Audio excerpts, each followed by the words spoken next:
Hey guys, okay, we're back working on the Jawa 350 here, and yeah. So what's for dinner?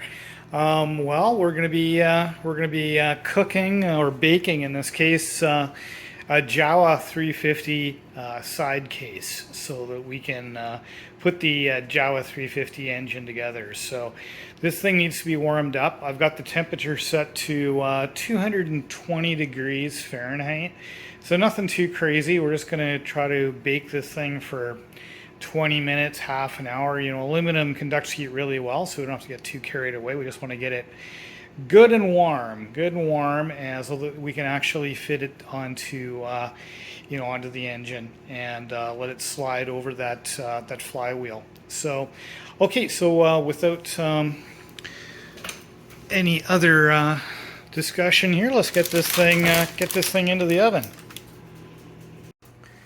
Okay, so there she is. Yeah, it's not exactly looking like the best meal I've ever seen in the oven here, but that's what we're gonna do. You'll notice also, for you guys out there, parchment paper, okay? If she who must be obeyed sees you doing this, parchment paper, throw that down on one of her pans. She'll never even know it happened. So yeah, little trick. Okay, guys, we're back out in the garage here, and we're going to use some of this Permatex gasket maker. It's an anaerobic gasket maker. I've got a little bit left in this tube, and I've got another tube as well that we're going to use around the perimeter here. I've cleaned up the surfaces with brake cleaner, so it should all be nice and clean. And we have the other side of the case baking in the oven. So yeah. So that's where this is going to go. Once we have the gasket maker all on here, we can then go and take the heated up other case and lining up the piston rod here, drop it in place, and hopefully it'll just fall on. That's the dream. That's the goal. So that's what we're going to do.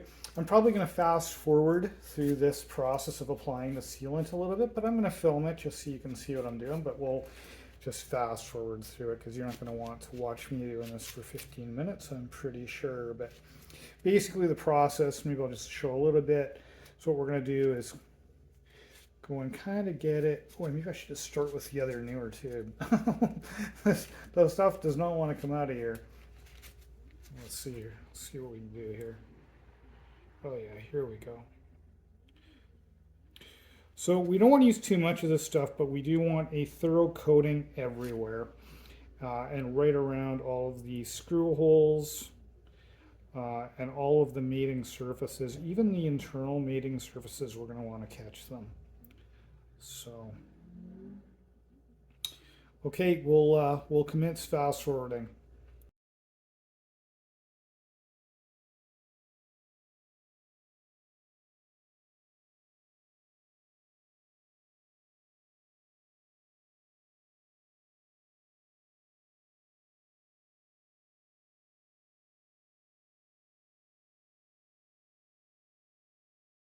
Okay guys, we're getting pretty close on getting the anaerobic gasket material onto the case. The last little bit we're going to do is actually this piece here. I'm going to put some gasket maker on that. It actually goes in this section of the case here and essentially seals the two halves or the two pistons away from each other.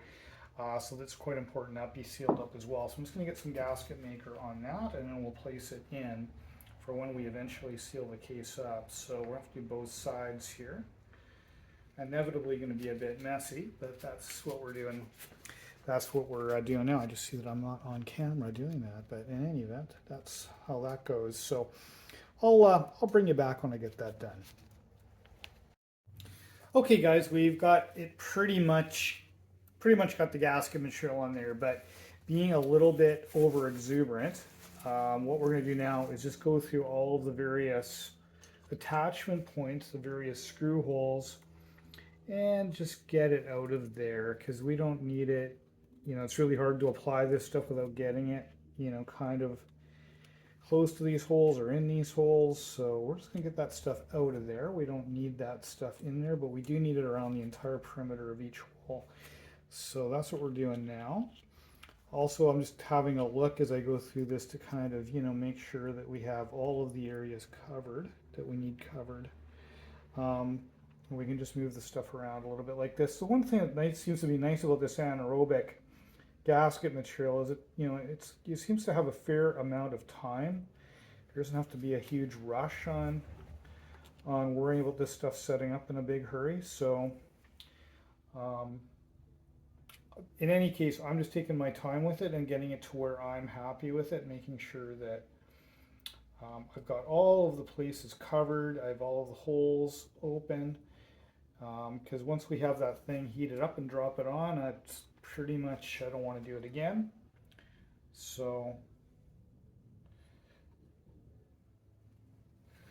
that's the approach we're taking with this.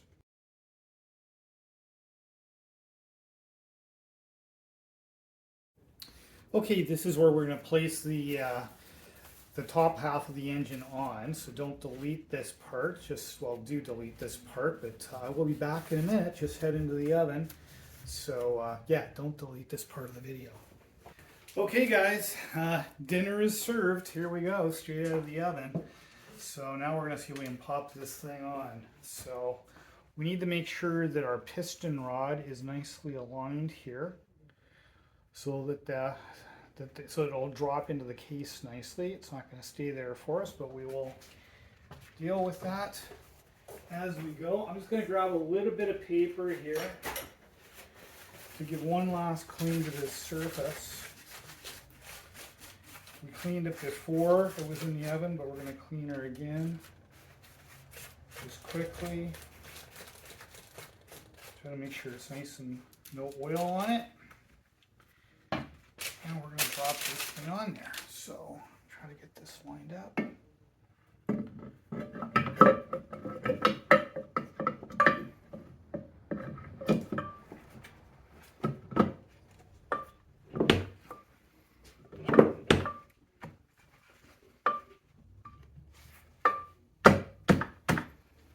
See if we can grab something to give that a whack with.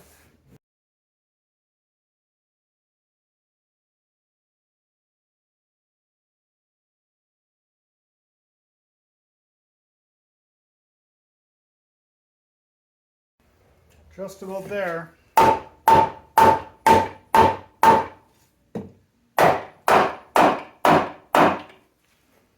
Hey, I think we got her.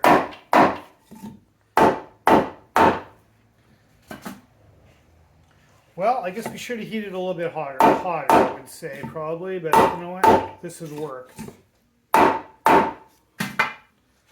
She is together. Just closely looking at the whole perimeter here. Yeah, she's looking good everywhere.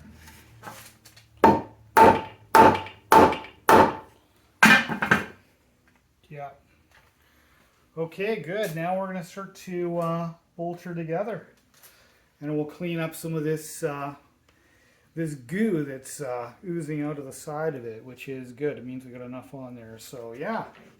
Alrighty, so far so good. Onward and upward. Okay guys, now we're putting in the case bolts. So I've already put in two, one here and one here. So we're just gonna put a few more case bolts in it. Now at this point, I'm just getting them to the point where they're, starting to get resistance on the screwdriver, getting basically, call it mildly snug, if you will, but not tightening them up terribly, and trying to do them relatively, evenly across the case in different spots so that we get some consistency on those two flat mating surfaces, that we don't warp anything. Or what you don't want to do is put in one bolt in one spot and reef the heck of it down and not do the others. So I think that's kind of common sense, and also just to kind of do them, equidistant from each other, or, on opposite sides of the case. So that's essentially what we're doing here. That one seemed a little bit, I have a feeling that one might not be the right size for there. Let me just take that one out again. Some of these were very close to the same size but different, if you know what I mean. So I think that might have been a mistake, but that's okay. We're gonna take our time with this to get it right. Yeah, these are a different size, so let's try this one here. I had the wrong one in there.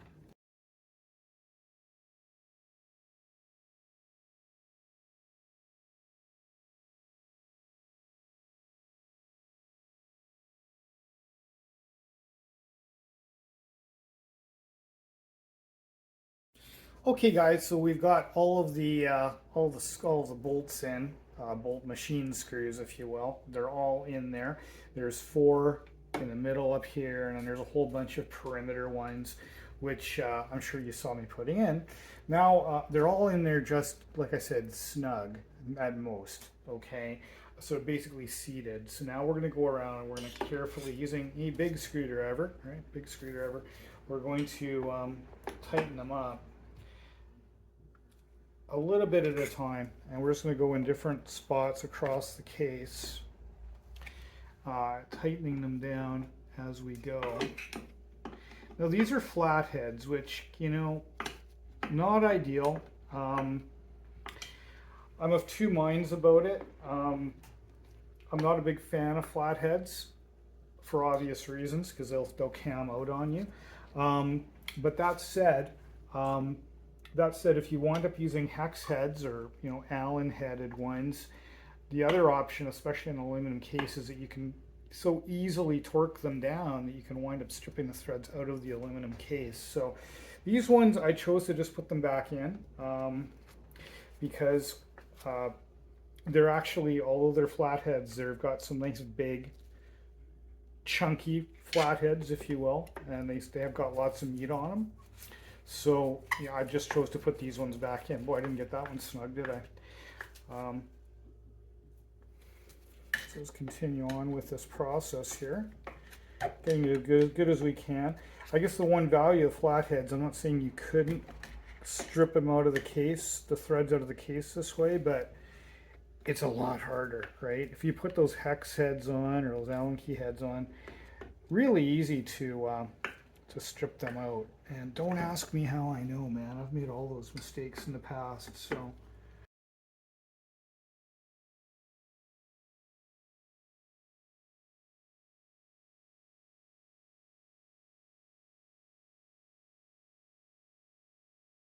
Okay, guys, we've got them snug, so I'm pretty darn well tight. They're tight now, so I'm pretty confident that those are good. Yeah, so that was a tough bit of the job to get that bit done, get the cases back together again, which is really great. So now the next step, we're going to obviously clean all of the goop off the side of the case here. I'm not too sure if you can see it, but there is a bit of it oozing out of the side here. Let's see if I can turn it over a little bit so you can see the underside here. So that's what I'm referring to there. It's nothing too severe, right? Doesn't look too bad, but we're going to clean that up. We don't need that there. And then we'll let this dry overnight. I'm not going to do any more today. Tomorrow we'll then just go through the screws again one more time just to confirm that we've got them tight, which I'm sure we do. And then what we're going to do is start assembling the pistons back onto the engine. And then, of course, you know, the cylinders, and then, of course, the heads. So that's really the process that's left to us now. So we've made a lot of headway here because, you know, we've replaced the clutch, the primary chain. We've obviously replaced the clutch gate and the shifting forks. We've reassembled it, so it's good progress to date. Really looking forward to getting the rest of the engine assembled, and of course, you know, eventually back in the bike. So that's where we're at right now. So I think we'll call it the end of this video here. It's been a long one. We'll start the next video assembling the top end of the engine, putting the cylinders, you know, the pistons back on, the cylinder heads and the heads themselves. And yeah, we'll take it from here. So I hope everybody's having a really awesome day. And yeah, please leave a comment. Oh, and like and subscribe. And if you leave a comment, not only do I read them all, I reply to everyone. So please feel free to tell me what I'm doing wrong, make fun of me. I love all the comments, good or bad. So please do leave a comment. It means a lot to me when people leave a comment. I really appreciate it, guys. So Take care, and we will see you in the next one.